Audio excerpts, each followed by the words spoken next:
There is a legend among the Nords of Skyrim of a hero that no one wanted, but everyone needed. Waking from his slumber, our hero looked around, not knowing or remembering who he was or why he was there. But what was clear was that he was a prisoner, on his way to an unknown end.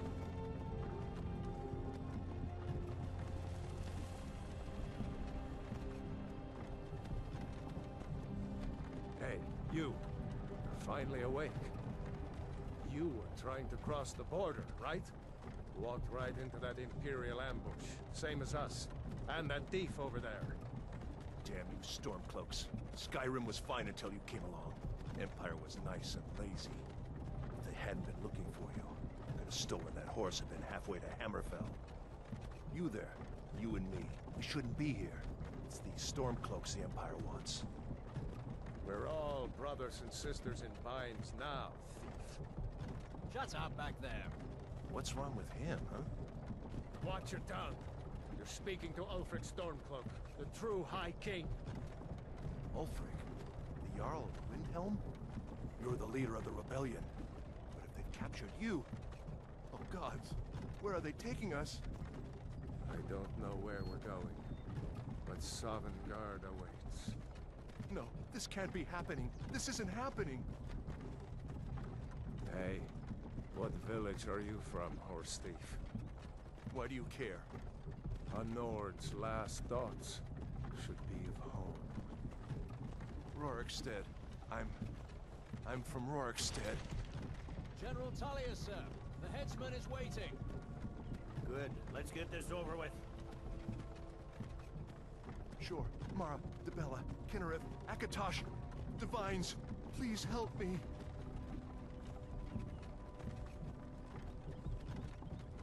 Look at him.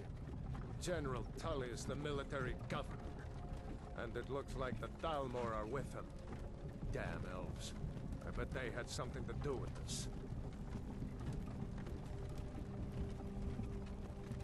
As the wagon entered the town, our hero looked up and saw the red and black banner of the Imperial Legion.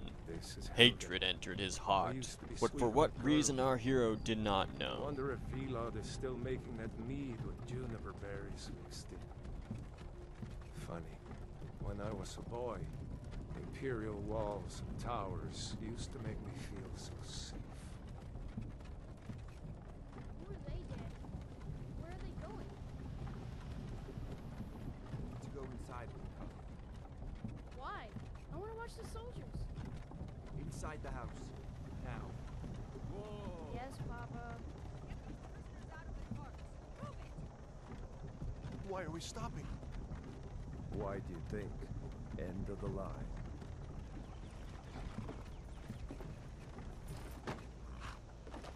Let's go. Shouldn't keep the gods waiting for us. No, wait! We're not rebels!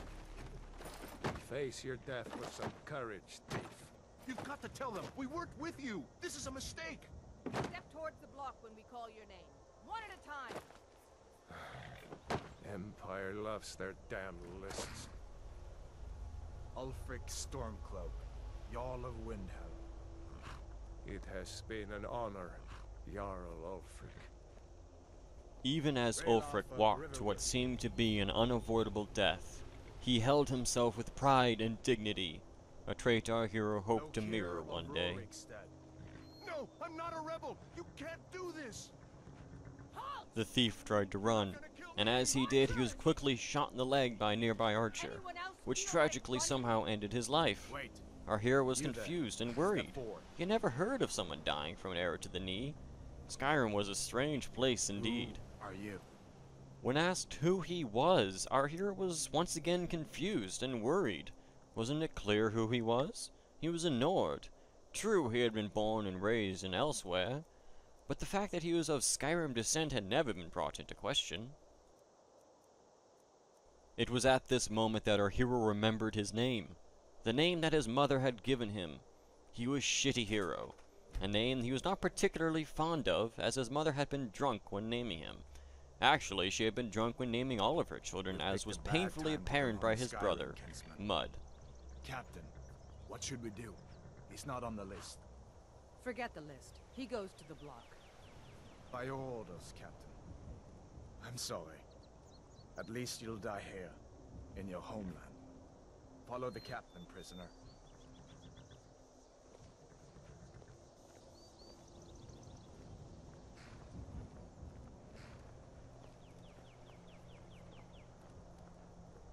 Ulfric Stormcloak.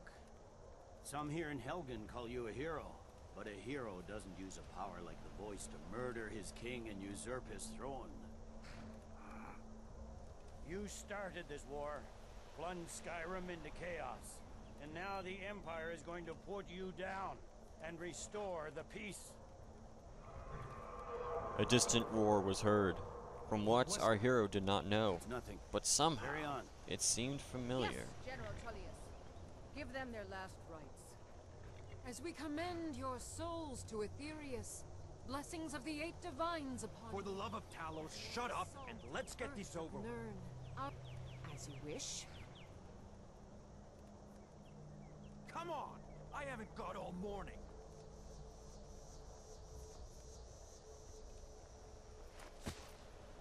My ancestors are smiling at me, Imperials.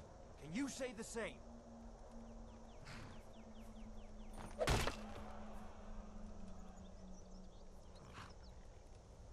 You Imperial bastards! Justice! Death to the Stormcloaks!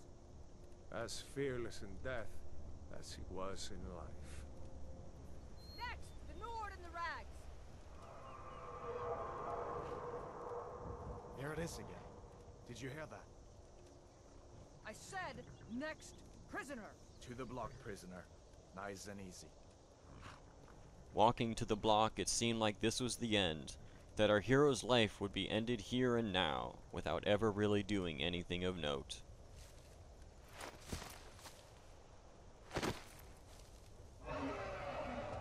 What in oblivion is that? Sentries. As the What do you headsman see? prepared his axe, what appeared to be a dragon came crashing down out of the clouds. It roared, and the sky was immediately darkened, and hellfire rained down upon the village.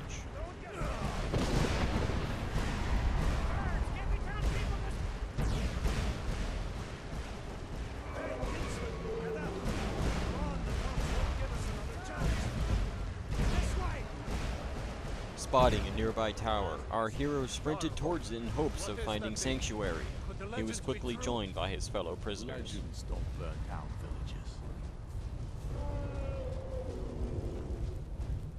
We need to move now! Up through the tower. Let's go! As he ascended the tower, the dragon came crashing through the wall and let loose a torrent of fire from its maw that melted the very stone itself. Looking through the newly made hole, our hero spotted an escape route. Jumping down to the nearby house, he made his way down and out and quickly found himself alongside the very men that intended to take his head. You're doing great. Toro! Still alive, prisoner? Keep close to me if you want to stay that way. Gunnar, take care of the boy. I have to find General Tullius and join the defense. God's guide you, Admiral.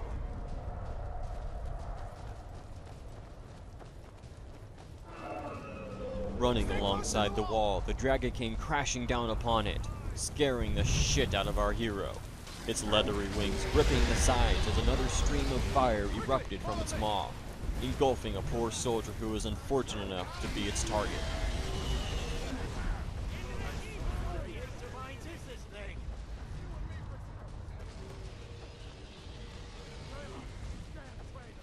Out of my way! We're escaping, Hathor. You're not stopping us this time. Fine. I hope that dragon takes you all to Sovngarde.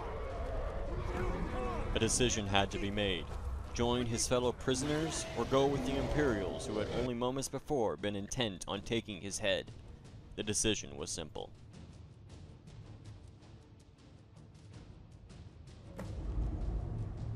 Upon entering the tower, the dragon could be heard roaring in what seemed to be rage, like as if his prey had escaped.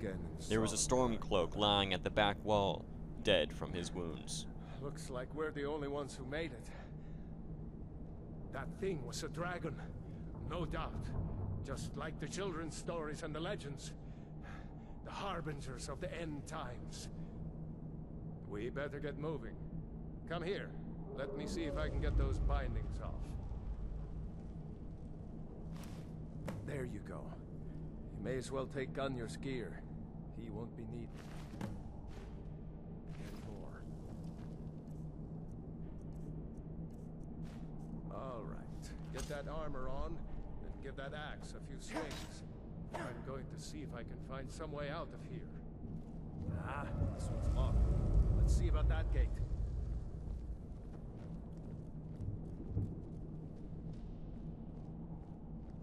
Damn. No way to open this from our side. There was no way out. They were trapped. But then... It's the Imperials! Take cover! Get this gate open.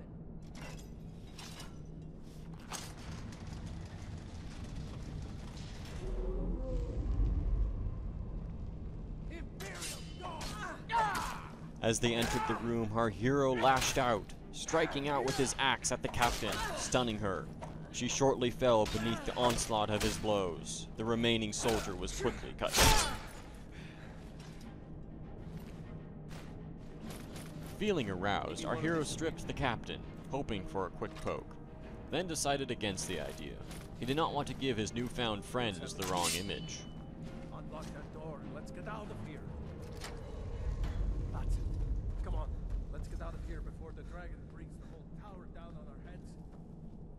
Descending into the depths, the very earth itself shook, collapsing a section of ceiling and blocking off the path forward.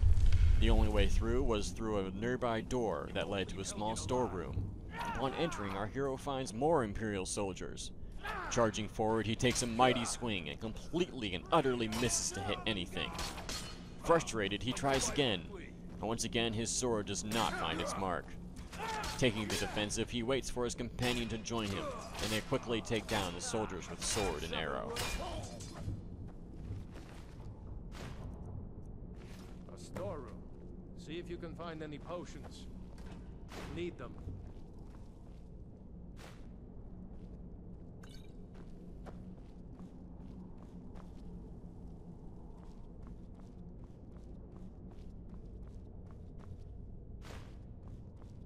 Done? Let's get moving.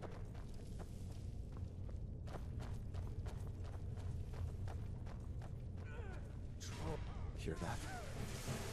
Descending further, they come across the torturer's room and find the torturer himself shocking the shit out of some nearby stormcloaks. Our hero cuts through his armor with ease as the man crumples to the ground. The last soldier is dispatched as he is impaled and lifted into the air on a mighty greatsword. No, I haven't seen him since the dragon. Finding a shield, our hero equips it, deciding that it is far wiser to block an enemy's attack with a hunk of wood and steel rather than with his own body. Taking a mace to the face will ruin just about anyone's day. It's locked. See if you can get it open with some picks. We might need that.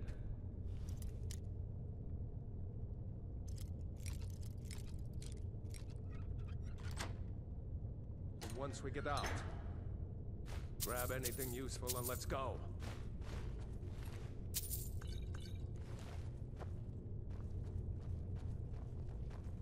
The wood rafters of the hallway creaked and moaned, threatening to buckle at any moment, as our hero moves through the dank and dark hall into a shadowy lit room with cages containing the remains of torture victims.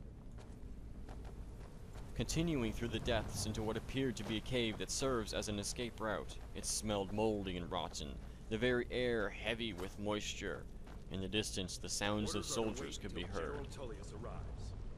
I'm not waiting to be killed by a dragon. We need to fall back. More Imperials. Our hero charged into battle, holding his shield high to block the incoming arrows, as he made his way forward to quickly cut down the resistance. That is that your best?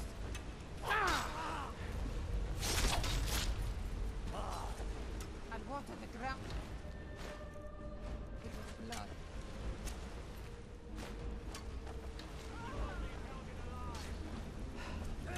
Hacking and slashing, the Imperials did not put up much of a fight. They all fell like wheat to the scythe.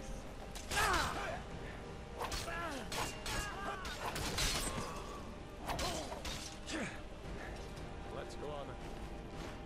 See if the way is...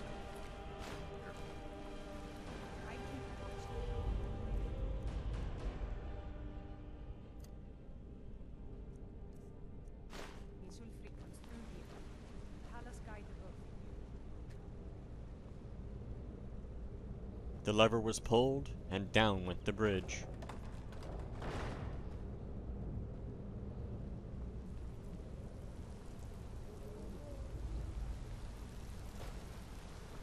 The hero decided to follow the river to see if it might lead him out of the cave.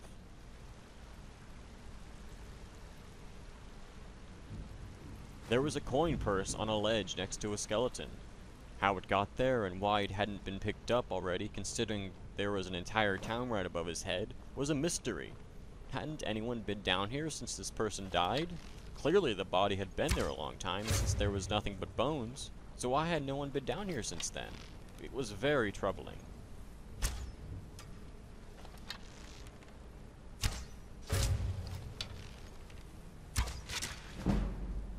The spiders didn't even know what hit them. They crumpled as the arrows found their mark with deadly accuracy. Apparently they were just the young as the parents dropped down from the ceiling, visibly enraged by the massacre of their children. A few quick swings and they too fell.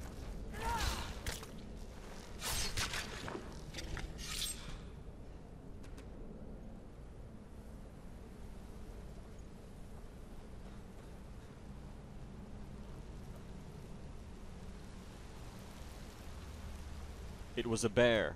Any sane person would steer clear of it, lest they invoke its rage and ferocity. Regardless, with a quick tug he let loose an arrow that struck the bear broadside, visibly weakening it. Drawing his sword, the hero rushed forward to finish the job.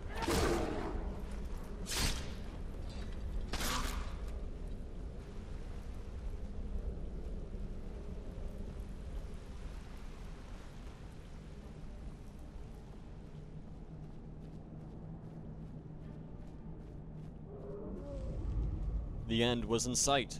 Freedom at last, as the frigid air and light streamed into the cave, marking the end of our hero's journey. Or so he thought.